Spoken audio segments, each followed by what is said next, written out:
Okay, I guess it's on. Okay, Simon. Simon, guys. Okay. Again, mainly for Simon's benefit, but what the hell? Okay. So I'm running the wires right now, soldering the signal wires to the lip light PCB.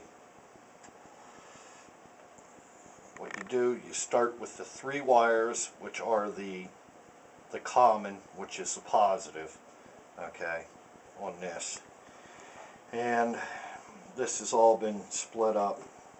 I'm working now on signal wire 12. As you can see, these alternate.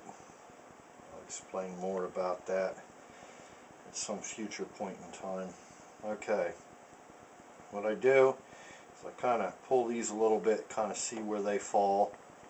It's not hugely critical. You're just trying to make sure you don't have one short one, and the rest of them real loose.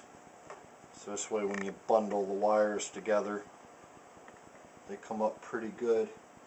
Okay, so I find where my hole is. I just kind of grab the wire there. Grab my nippers, give that a cut. Let me make sure I'm still in frame here. Okay, still in frame. And then split semiconductor cable.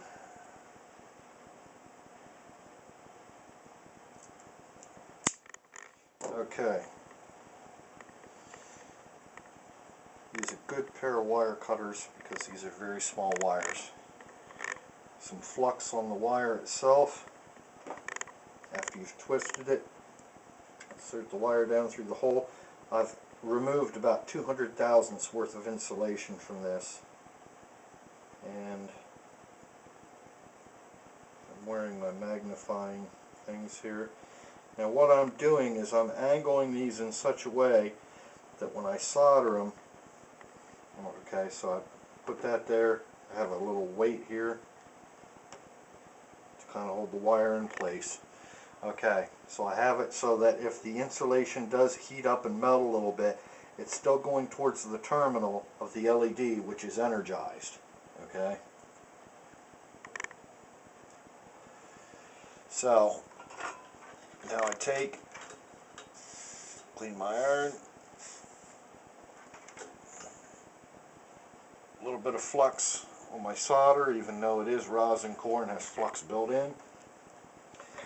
Apply heat to the pad, into the wire simultaneously, and then hit it with a little bit of solder. And then take the solder and work it up to the insulation on the wire. Then let loose. And then you'll end up with just a little bit sticking out, which you go back at the end and check all that. Then what I have rigged up here is I have a multimeter set on continuity. I took an old probe here, hacked it off. It was broke anyhow. Just soldered on a header pin so I could easily test this. What I'm doing here is pin 12. I know pin 12 is on the bottom. So 19, 18, 17, 16, 15, 14, 13, 12. Stick it in there. Put my other end on here. And I got continuity. And I check the LED just in case. I know I'm good to go. Again, rinse and repeat. Over and over and over. When you're done, these things, basically what you do is you just bring them over like this, bundle them up, make sure they aren't going to interfere with any of the pads, make sure you got some certain amount of play in there so that you aren't tugging on one wire. And any wires that are a little bit longer than the other ones, I've actually, let me see here, yeah, I'm actually getting quite proficient at running these. Let me see if I got this in frame. Yeah, there we go. Getting fairly proficient at running these wires.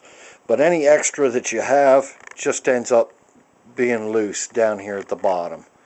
It's no big deal. Okay, this is inside the head.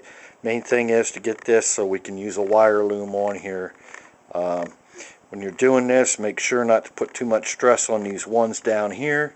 Just keep everything kind of loose and free, because when we put these in the head, these wires have to kind of compress and move around a little bit, because I think we only got about 150 thousandths between here and the aluminum plate. So that's pretty much what it is. Alright, that's it. Oh, let me see here. Alright, yeah. Oops. Okay.